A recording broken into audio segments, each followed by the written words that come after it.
Welcome to Let Me Fix This. Enjoy the video. You start by confirming prerequisites.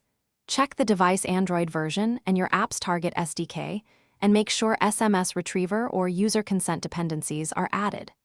Next, generate the app's SHA-256 signature and register it with your OTP provider so messages can be associated securely.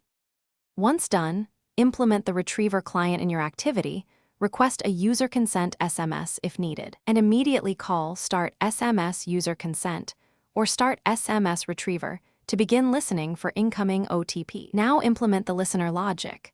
Register a broadcast receiver to catch SMS retriever intents, and for user consent flows, use Start Activity for Result or the Activity Result API.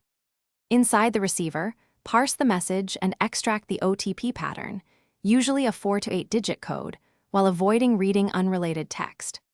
Once you detect the code, populate the input field and stop the listener to prevent duplicates. Make sure to implement a clear fallback path that prompts the user for manual entry if consent or retrieval fails. Finish by cleaning up. Stop and unregister any receivers, remove listeners, and clear sensitive OTP values after verification to reduce risk. Then test the flow on multiple devices, carriers, and locales to catch timing and SMS formatting issues.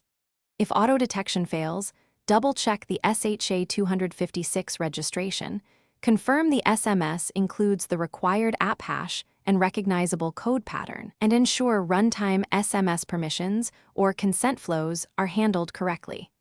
If problems persist, fall back to explicit user entry and log examples for debugging.